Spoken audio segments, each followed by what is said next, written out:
Hello प्रिय दोस्तों। मेरे पिछले से पिछले वीडियो में मैंने इस बात का जिक्र किया था कि अगर आप ईश्वर के प्रेम का अनुभव करते हैं तो आप एक अंदरूनी स्वतंत्रता, एक मुक्ति का आभास करते हैं। और मैंने ये भी कहा था पिछले हफ्ते कि अगर आप ईश्वर के प्रेम का अनुभव करते हैं तो उसका एक और परिणाम ये होता है कि आप एक अंदरूनी आनंद, हर्ष और उल्लास का अनुभव करते हैं। और मैंने ये भी कहा था कि प्रभु यीशु क्रिस्त के वचन ये थे कि अभी तुम दुखी हो, पर तुम्हारा ये दुख आनंद में परिवर्तित हो जाएगा। और मैंने ये कहा था कि अगले हफ्ते मैं इस दुख के बारे में बात करूंगा कि कैसे दुख और सुख साथ में चलते हैं।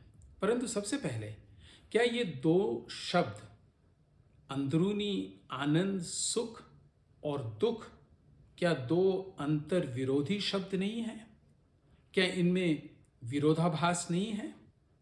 क्या सुख और दुख एक साथ चल सकते हैं?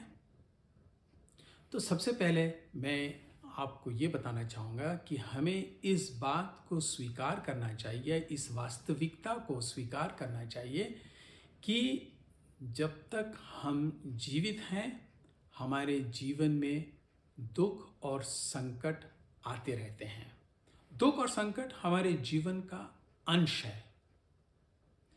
और यहाँ पर जब हम प्रभु यीशु क्रिस्त के वचनों को याद करते हैं कि तुम्हारा दुख सुख में परिवर्तित हो जाएगा, इसका अर्थ यह है कि जब हम ईश्वर की मित्रता, ईश्वर की समीपता का अनुभव करते हैं और ईश्वर के प्रेम का अनुभव करते हैं तो उनके संबंध के साथ हमारा दुख सुख में बदल जाता है। तो फिर आप पूछेंगे कि क्या ये कोई जादू की लकड़ी है कि अगर हम ईश्वर के प्रेम का अनुभव करें तो अचानक हमारे जीवन से संकट और दुख और कष्ट दूर हो जाएगा? तो मैं आपको एक साधारण सा उदाहरण देता हूँ।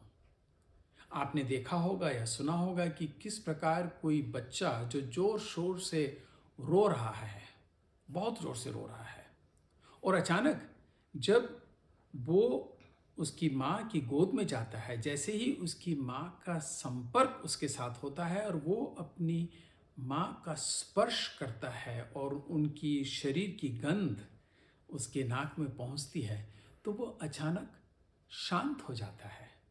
यहाँ तक कि वो मुस्कुराने लगता है और हंसने लगता है। जी हाँ, क्योंकि वो बच्चे को मालूम है कि उसकी माँ उसे प्यार करती है और उसकी माँ की गोद में वो सुरक्षित है।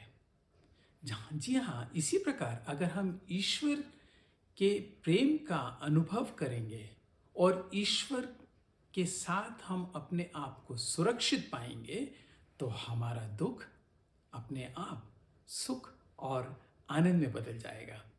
मैं आशा करता हूँ कि आपका दुख आनंद में बदल जाए।